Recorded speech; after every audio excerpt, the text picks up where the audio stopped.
Hello, Psychedelic Renaissance. It's Tom Hatsis, your psychedelic witch, here to discuss a popular idea in the psychedelic renaissance that many of you, probably all of you are no doubt well aware. The idea that Santa Claus's outfit, like the red and white from it, comes from the Amanita muscaria mushroom.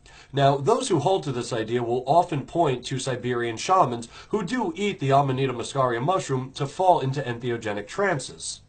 They will claim that Santa Claus and the red and white from his outfit is based off of those shamans eating the Amanita muscaria mushroom.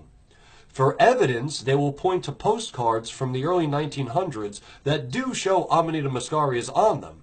But is this really where Santa's outfit comes from? Recently, on the Joe Rogan Experience, Michael Shermer, was on, and Joe was discussing this idea. Yeah. It was all Christmas, like ancient Christmas images were connected to that mushroom. I'm not exactly sure what Rogan is talking about there. There's really no such thing as ancient Christmas art. You don't get Christmas art until about the late 1700s, going into the 1800s. But don't get me wrong, I like Joe Rogan. I think he's a really positive force for psychedelics and mainstream culture. But let's go back and take a look at that card he showed Shermer. Oh, Shermer. But this time, let's look at it with a little more detail. So ask yourself, in a totally unbiased way, what about this picture actually suggests Christmas? Nothing. There is nothing Christmassy about it at all, right? Rogan just said that it was a Christmas card, but if you look at the bottom, where it says Golokig Nuever, I probably just butchered that, but that doesn't say Merry Christmas, that says Happy New Year. Now, today, yeah, we in America tend to say Merry Christmas and a Happy New Year, like we put the two together, but to people living in Europe, especially like the Germanic areas, like Germany, Austria, Denmark, they very much separated Christmas from New Year. So right off the top, we see that these kinds of postcards have nothing to do with Christmas or Santa Claus at all. They are New Year cards. In fact, I challenge you to find just one of these early cards from the Germanic areas of Europe that show the Amanita muscaria, Santa Claus, and say Merry Christmas on them, or even just have Santa Claus and a mushroom, or a mushroom and say Merry Christmas. Don't believe me? Just try to find one. They don't exist. Still, something does have to be explained. I mean, these cards clearly do show Amanita muscaria mushrooms. But what do they represent? What does it all mean? When we look at two of the earliest, like these two here, we see the mushrooms coupled with pigs. These are the Gluckschwein and the Flagenpils, the good luck pig and the Flyagaric. You will have noticed that neither one of those cards had any kind of Christmas themes or Santa Claus, motifs on it at all. So when these cards first came to America, they were only as New Year cards, and they were completely devoid of any psychedelic associations whatsoever. They were just seen as symbols of luck. Now, if somebody wants to say that if you were on your way to a New Year party, let's say in the Stuttgart Valley, and you came across a host of Amanita muscarias, and you brought them to the party, you would definitely be the most popular person there, and would definitely be very lucky, because now you're going to have mushrooms for the New Year. But that's a far cry from Siberian shamans. So a guy actually was wondered about this, a guy named Francis Hamilton in 1909, and he used a tariff bill to explain how this all came to be. And I have that tariff bill right here. Hamilton wrote, "The German postcard manufacturers suddenly realized that the demands for postcards were greater in the U.S. than in any other country. So for a long time, the German and American manufacturers were the only ones producing these cards in this country.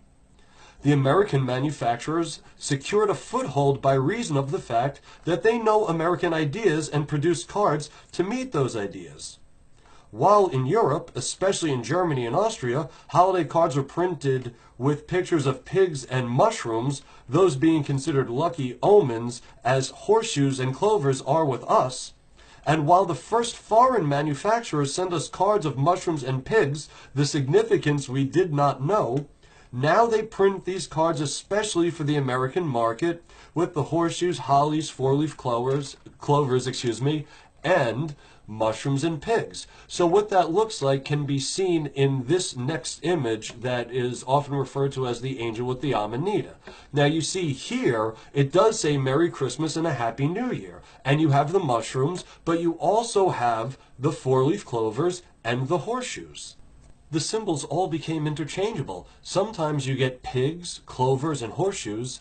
Other times you get mushrooms, clovers, and horseshoes. And other times all four symbols of luck are present. Now let's stay with this last one for a moment, because I think it's kind of interesting that one of the claims, or really the claim, that is being made by those who believe this, is that artists knew this secret, that Santa was really an Amanita muscaria mushroom, and that's why they painted Santa's outfit in red and white. And here we see the artist actually had the idea to paint this little elf fellow in one of the colors of the symbols of luck, and yet chose to ignore coloring this elf character in the red and white of the Amanita muscaria, but instead chose the green of the four-leaf clovers. Perhaps even more interesting is that when these cards finally assimilate to being perfectly American Christmassy looking, for lack of a better way of putting it, and Santa does start to appear on them, all the symbols of luck, including the Amanita muscaria mushrooms, are gone. Furthermore, sometimes Santa doesn't even appear just in red and white yet. Here, he's red, white, and green.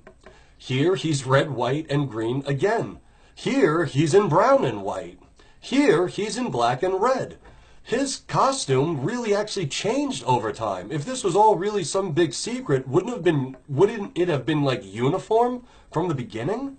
Now, none of this helps explain how the red and white in Santa's outfit became standardized, or where it even comes from. Let's go back to one of the earliest depictions of Santa Claus that we have by Thomas Nast in 1863. This is from Harper's Weekly, and it shows Santa Claus delivering provisions and presents and food to the Union soldiers so that they could continue the fight against slavery.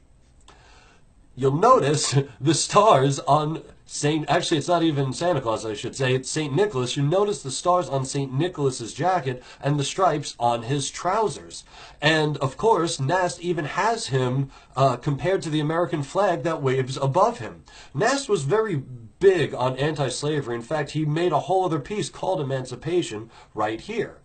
So the red and white from Santa's outfit does not come from the Amanita muscaria mushroom. It comes from the red, white, and blue of the American flag, which for Nast at the time represented both the slavery of black people in America and the emancipation. So that's where the colors actually come from. Now, years later in the 1930s, when Coca-Cola adopted Santa Claus as their spokes-elf, they dropped the blue because the company had been advertising in red and white for a while now. So that is where I believe the true origin of the red and white from Santa's costume comes from, and I hope that this will spark a conversation about that, because we are in the psychedelic renaissance, but I still think that the red and white from Santa's costume, that echo from history, that echo from the Civil War and emancipation, I think that today that is a far more important message than any secret mushroom reference. So in the psychedelic renaissance, let's not be so zealous as to throw psychedelic history, willy-nilly all over the past. Because this particular instance, I mean, it's actually kind of offensive, no? Well, thank you all so very much for listening. I'm Tom Hatsis, the Psychedelic Witch, and always remember, you free your mind by using your brain. Till next time, peace.